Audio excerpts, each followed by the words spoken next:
जो इतिहास को पहचानते नहीं, ऐतिहासिक पलों को पहचानते नहीं, वो अपने अस्तित्व को, अपने वजूद को कहीं ना कहीं खो देते हैं। सालों से कोर्ट के कागजों में दबी हुई थी। नरेंद्र मोदी जी के प्रधानमंत्री बनने के बाद उसको आवाज भी मिली, अभिव्यक्ति भी मिली कि देश की कल्पना राम और रामचरित्र के बगैर कर ही नहीं सकती। जो इस देश को पहचानना चाहते हैं, जानना चाहते हैं, जीना चाहते हैं, राम और रामचरित मानस के बगैर वो जी ही नहीं सकते। 140 करोड़ के देश में और दुनिया भर में बैठे हुए राम भक्त जो 22 जनवरी के बाद एक अद्भुत आध्यात्मिक चेतना का अनुभव कर रहे हैं, इसको वाचा देने के लिए आपने समय दिया, इसलिए देश आपका हमेशा के लिए आभारी रहेगा। मान्यवर, मैंने आज किसी का जवाब नहीं देना है। आज मैं मेरे मन की बात और देश की जनता की आवाज को इस सदन के सामने रखना चाहता हूं, जो सालों से कोर्ट के कागजों में दबी हुई थी।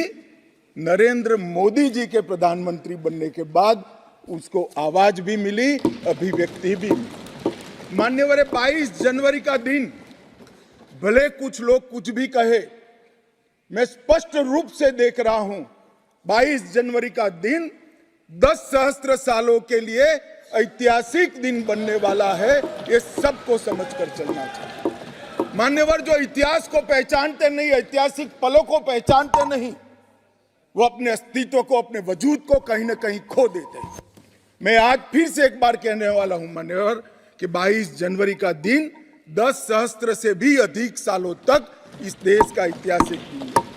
मान्यवर, 22 जनवरी का दिन 1528 से शुरू हुई एक संघर्ष और अन्याय के सामने लड़ाई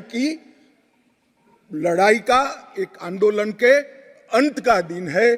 1528 से चली हुई ये न्याय की लड़ाई यहां पर समाप्त। मान्यवर, 22 जनवरी का दिन करोड़ों भक्तों के आशा, आकांक्षा और सिद्धि का दिन है। उनकी आज आशा आकांक्षाएं सिद्ध हुई है। मान्यवर, 22 जनवरी का दिन भारत की, समग्र भारत की, मैं चाहूंगा कि समग्र भारत पर पूरा सदन गौर करे। 22 जनवरी का दिन समग्र भारत की आध्यात्मिक चेतना के पुनः जागरण का दिन आज इतिहास में बन चुका है। मान्यवर, 22 जनवरी का दिन महान भारत की यात्रा की शुरुआत का दिन है। 22 जनवरी के दिन मां भारती को विश्व गुरु के मार्ग पर ले जाने को प्रशस्त करने वाला दिन मान्यवर बनने वाला है। मान्यवर, ये देश की कल्पना राम और रामचरित्र के बगैर कर ही नहीं सकती। जो इस देश को पहचानना चाहते हैं, जानना चाहते हैं, जीना चाहते हैं, राम और रामचरित मानस के बगैर वो जी ही नहीं सकते। राम का चरित्र और राम ये देश के जनमानस का प्राण है। ये सबको समझना चाहिए, सबको स्वीकारना चाहिए। और इसीलिए मान्यवर, हमारे संविधान की पहली प्रत से लेकर महात्मा गांधी के आदर्श राज्य की कल्पना को राम राज का नाम दिया गया। संविधान में भी राम दरबार को स्थान दिया गया। मान्यवर, जो लोग राम के अलावे भारत की कल्पना करते हैं वो भारत को नहीं जानते, वो हमारे गुलामी के काल का प्रतिनिधित्व करते हैं। मान्यवर, राम व्यक्ति नहीं है, राम प्रतीक है।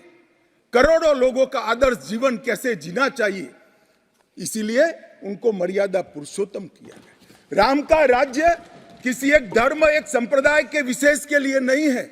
राम का राज्य, आदर्श राज्य कैसा होना चाहिए, इसका प्रतीक न केवल भारत, समग्र दुनिया के देशों के लिए बना हुआ है मान्यवर। और इसलिए मैं मानता हूं कि राम और राम के चरित्र को फिर से प्रस्तावित करने का काम 22 जनवरी को हुआ है, मोदी जी के हाथ से हुआ है।